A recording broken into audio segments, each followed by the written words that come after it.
Hi, I'm Mary Lou McCoy, and today I'm discussing remote patient monitoring technology through the lens of social construction.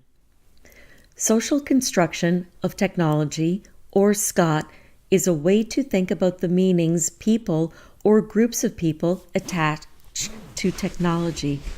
According to Pinch and Biker, a founding tenet is that technology has interpretive flexibility, meaning the path of development is not linear, it is multidirectional, and that direction depends on how people and social groups react to the technology and attach their own meanings to it independent of the intention. For example, the telephone was originally intended as a business communication tool.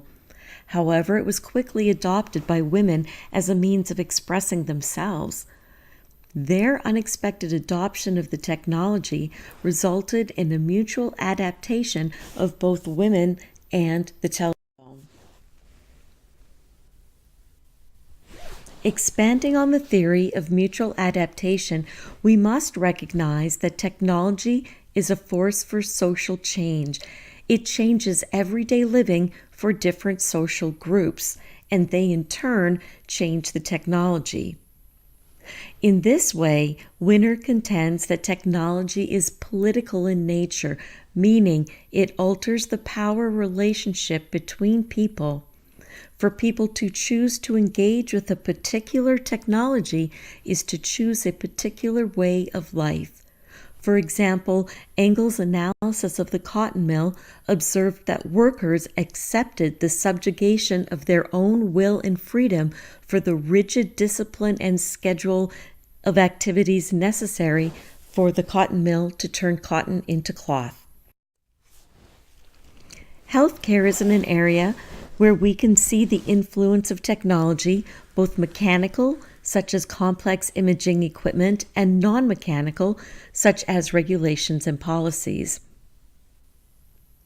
The increased complexity of medical equipment dictates the minutiae of many tasks of the people using the equipment. And, as Ritzer explains, as complexity increases, there is a direct correlation with a reduction in human understanding of the task at hand. This, in turn, results in fewer opportunities for physicians to provide their expert opinion and exert independent decisions. Monahan suggests to understand how technology shapes human interactions, we must look at technology's effect on power, inequality, and democracy. We must understand the effects within the context that the technology exists, because it does not exist in isolation, but is embedded into existing institutions and serves to advance some values while inhibiting others. For example, America's EBT or food stamp system. This program advances the values of the private institutions that benefit financially from it while inhibiting the values of the very people it serves. Control is achieved through complex rules such as restrictions on which stores people can shop at, often at a great inconvenience to them. Technology can be a force for social good. Non-mechanical technologies, such as healthcare reform, have provided health insurance to millions of Americans who were previously uninsured. On the other hand, technology has led to an overwhelming de-skilling of our labor force, resulting in fewer skilled jobs and fewer jobs overall. Systematically, over time, skilled work has been studied and broken down into series of unskilled tasks aided by technology. Taylor described this as separating the head from the hand. Ritzer builds upon this and states that workplaces themselves have become large-scale, non-human technologies designed so that each person is busy doing their own limited task without thought about what came before or after. Torin Monahan warns that technologies often have deeper, unseen motivations that are easily obscured by the activity at hand. A famous example is Robert Moses' bridges to Long Island, which were built too low to allow for public transportation. This in turn meant that low-income minorities could not get to the island, and thus Moses' values and those of his social group were promoted at the expense of others. Sometimes social consequences are unintended, such as the historical neglect of designing buildings for handicap access. Sherry Turkle provides an additional societal issue. She believes that our reliance on technology for communication has done the exact opposite of connecting us to each other. That an over-reliance on digital technology has resulted in a constant editing of our communications, rendering our connections shallow and leaving us with an inability to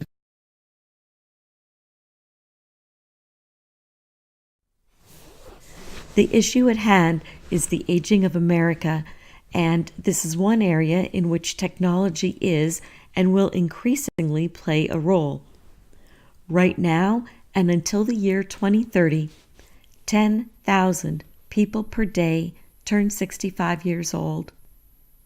As a generation, they have overwhelmingly expressed their desire to age at home rather than to convalesce within institutions.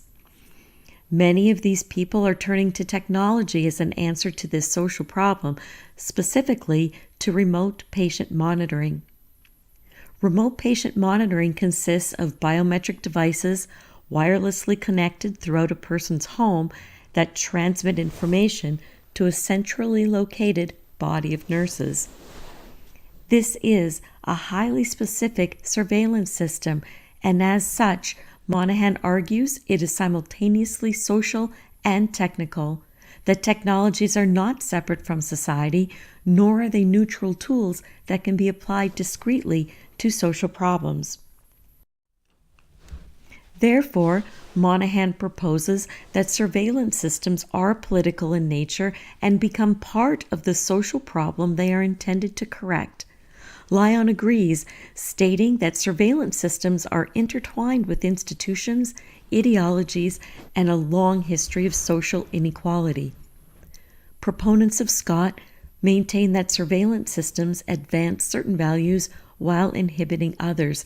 In this case, on the surface, it is promoting values of health and taking care of yourself and inhibiting behaviors that do not.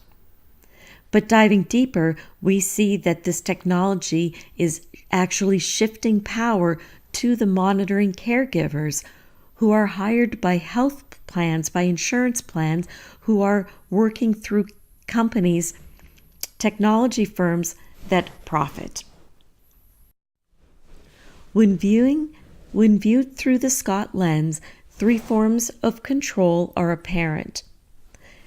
Mechanical control exists because participants must engage in specific daily activities such as putting on a blood pressure cuff or standing on a scale at specified times of the day. Non-mechanical control exists through the policies that determine, first of all, who has access to this technology, and it also controls the actions of the monitoring nurses. Finally, there is control through visibility, otherwise known as a panopticon, which is the ultimate prism system developed by Jeremy Bentham in the 18th century, in which all prisoner cells were visible to a central tower. The power of this design made prisoners responsible for their own behavior. As long as they care about behavior and the consequences of bad behavior, they will act in the desired manner on the chance they might be observed. This, Foucault claims, is the major effect of the panopticon, to induce in the inmate a state of conscious and permanent visibility that assures the automatic functioning of power.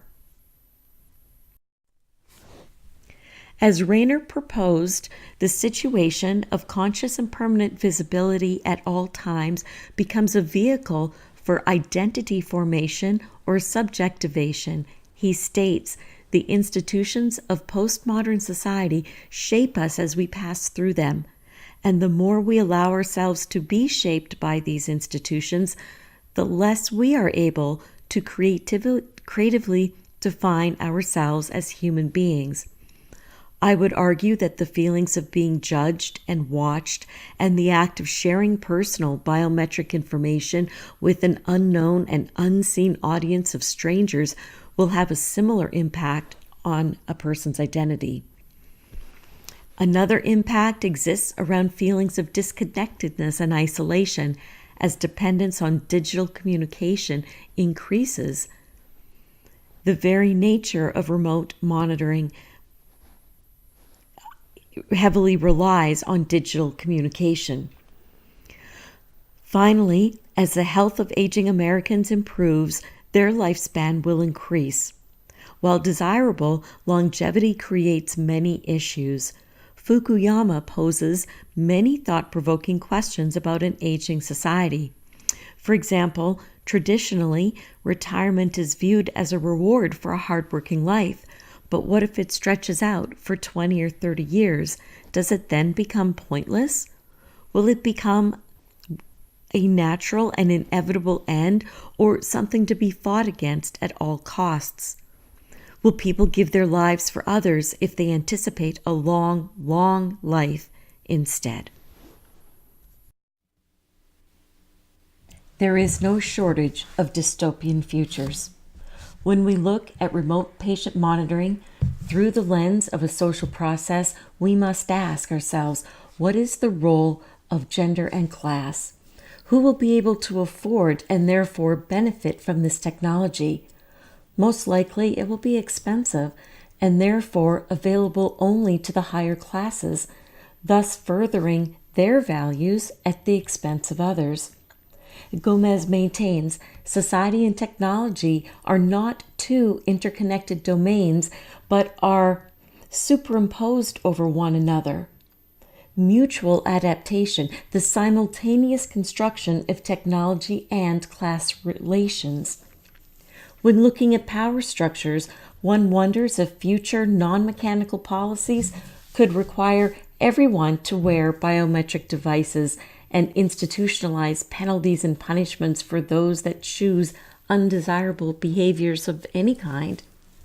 Or on an evolutionary level, will humans be modified to have such tracking devices built into our DNA as a means of control, leading to complications for future generations as a result of neoevolution? According to Fukuyama, prolonging life brings many issues, including radically transforming the way we think of our lives, one another, and the organization of society itself. For example, as our society ages, we're likely to become less tolerant of death of young people, for example, going off to war. We will have fewer family members, fewer aunties, uncles, cousins. It'll change our family structure. Well, by contrast, the rest of the world will be filled with angry young men, ultimately creating more global divide. Further, as more people achieve older age, they will remain working and no longer step aside for younger generations, and this will lead to an absence of generational succession, which is the natural progression that stimulates innovation, progress, and change. Deep-seated generational views get in the way of progress. Ultimately, older societies have slower change across political, social, and intellectual spheres. As proposed by Monahan, combating the negative impacts of surveillance systems begins with recognizing that they are political in nature and have both intended and unintended consequences as they relate to social issues, and then asking if a more democratic outcome can be achieved. To take Rayner's conclusions about living within a virtual panopticon, people could learn to use their sharing of data as a positive tool in the art of life, in the practice of constructing their own self. Michael Best challenges us to understand that to achieve the future we want, we must establish our priorities and reflect on our values, consider possible consequences and complications, and take active steps to realize the future we want. According to Fukuyama, downward mobility is necessary or will be necessary to combat negative longevity impacts. They will need to be able to make way for younger generations. If not, we will experience generational conflict, much like class, race, and income conflict we now see. A large older population will become a genuine struggle for younger generations. Current technologies must be explored to solve the problem created by our rapidly aging population and the subsequent negative problems of remote patient monitoring. Remote patient monitoring is in its infancy, and according to Finch and Biker, this is the period of highest flexibility. Ahead, there is a broad array of possibilities. One such possibility is the adaptation of existing technologies. For example, fitness trackers designed for athletes are modified for use by low mobility seniors. Home blood pressure cuffs are not new, but connecting them to a monitoring service is. Within the realm of the Internet of Things, there are countless existing technologies that can be worn, are placed in our houses, or utilized to help seniors live a more active lifestyle without becoming part of a surveillance system. Looking forward, as development continues, remote monitoring technology will stabilize. It will become part of the natural landscape as common as smartphones and inherently more difficult to change. Monahan suggests that the starting point for developing more democratic surveillance systems begins with transparency, with providing clear information about who is monitoring, what is being monitored, and what happens to the data gathered.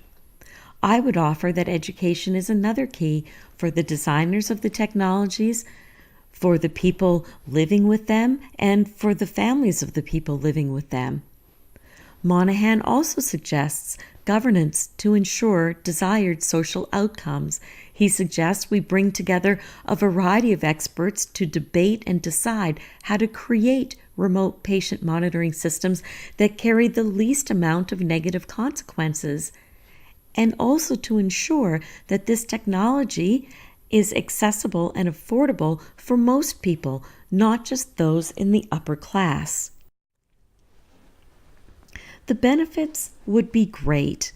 Raising awareness, being transparent, providing educational resources and governance across the spectrum of constituents could mitigate many of the adverse consequences and result in a strengthening of real-life relationships, a democratic access to technology, and technology that drives toward a desired future with less social separation, and an aging population that makes way for youth and ensures innovation. In summary, we will still need you when you're 64. Technology can help solve for the aging of America, but it must be approached with awareness of social impact, whether intended or not. We must dive deep to realize who benefits, which values are being promoted, and do our best to ensure that we are indeed working toward the future we most desire. Thank you.